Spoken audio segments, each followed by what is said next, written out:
Thanks for checking out this movie review video. This is for the 2025 release Hot Spring Shark Attack. And well, I will say it's a 2025 release in the United States. It's a Japanese film that was already released in 2024 there. So this one is actually going to be in select theaters as well as in video on demand starting on Friday, July 11th. So that's when you'll be able to check this one out. I did get a screener for it ahead of time, so I'm not going to be doing spoilers in this video. Although, if you do see the film and you want to talk spoilers, you can do that in the comments. That's totally fine. Also, while I'm already going over that stuff, please consider supporting me by hitting the subscribe button, hitting the thumbs up on this video, hitting the notification bell button so you know when I'm putting up new videos. And also, if you want to pitch in a little bit monetarily with my channel, I do have some perks that you can get with 3 different tiers of a membership. Link in the description. Check it out. Anyway, Hot Spring Shark Attack, written and directed by Morihito Inoue. This is the individual's first feature film, and I will say, for a first feature film, very accomplished. Now, I'm gonna tell people up front, this isn't a super polished film. It doesn't look like it has a big budget. You can tell. It wears everything on its sleeve. It is a super low budget independent film that is also just ridiculous. I'm sure people would just assume that from the Hot Spring Shark Attack. The other thing is this, like, shark anything at this point in the name of a film is going to say to people, this is not a serious film. This is not to be taken seriously. It is supposed to be ridiculous. This is intentionally a horror comedy, as probably people would assume. It's very much in the vein of something like a Sharknado, although I will say in a bunch of ways I kind of enjoyed this a bit more than the Sharknado films.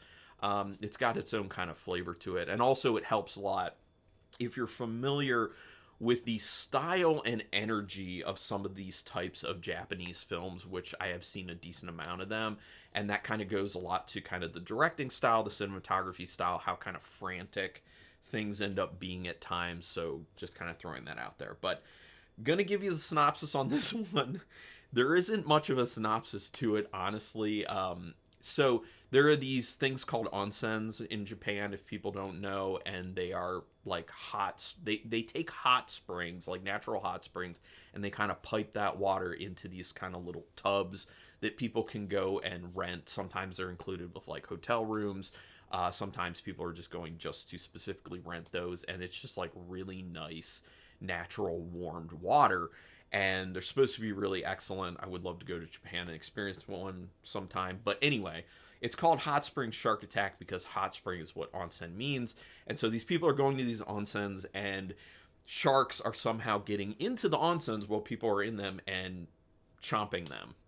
Some of them are being chomped, and some of them are actually just being like pulled through the pipes and crushed, basically. So, but it's not 100% about that, so the title is a little bit misleading because it goes further from there, and it progresses very fast in the film. Like, you get outside of the confines of these onsen pretty fast, and it starts to become bigger and bigger and bigger and bigger, but obviously in a super low-budget way. But they did all they could. There, you can tell there's a lot of passion put into this film. There's a lot of work put into this film as well. So, some of my notes... Again, from the jump, it looks like a super low-budget film.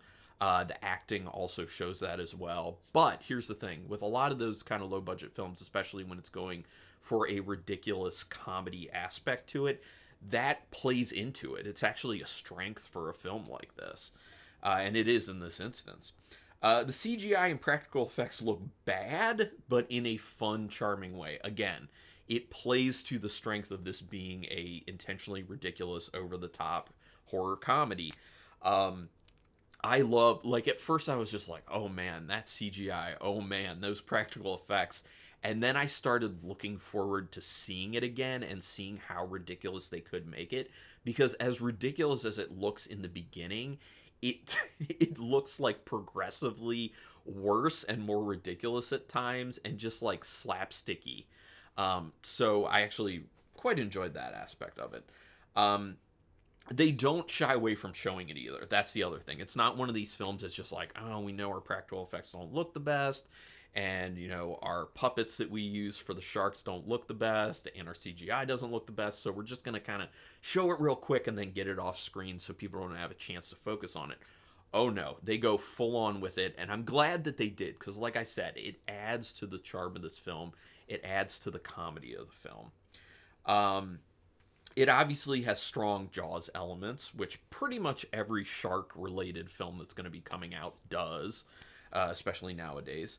The character who is the mayor of the city that this happens in, Atsumi, is a pretty ridiculous character. Probably, yes, definitely my favorite character in the film. And I think it's partially how over the top the actor went with that character. And then also just who the character was written to be and just like how funny and ridiculous they are. Everyone's like dialed up to 11 in this film. And that's a very typical thing of these types of Japanese films, which I enjoy. There is an incorporation of influencers into the story, which I found kind of interesting and funny. Influencers can be kind of annoying, and especially the way they're depicted in film a lot of the time, especially a film that's trying to be ridiculous or comedic. So they end up getting used that way in a very interesting way, and it feels cathartic with some of what goes on with them anyway. They really do keep things moving with plenty of shark action. I thought this would be one of those films, especially because it is so super low budget and independent, where they were kind of like, we'll show you the shark here or there. We'll have a little bit of action here or there because we just don't have the budget to go much bigger. Oh no. They did as much as they could consistently, and it really helped with the pacing of this film. This pacing, for the most part, this film, for the most part, has really, really good pacing. Now, I will say that kind of gets lost a bit at the end of the film. I think they start to the pacing starts to fall apart at the end of the film because they have too many stints of just downtime where it seems like they kind of didn't really know what to do with that time. But for the most part, it's really well paced. It is a bit under an hour and a half, so the time does go fast. So, really nice job on that aspect of it. Understand that there are no normal rules for these sharks and what these sharks can do. Know that going into the film. Abandon all ideas of trying to set up rules within the world that they're working with, because those things are just going to continually be shattered as the film progresses. So just know that getting into it. Now, if that sounds like your cup of tea, which I think it especially would be if you're going to kind of, have a fun night with some friends watching this, I think it's perfect. I think it would be a perfect viewing for something like that. And again, the ending does get a little bit drawn out.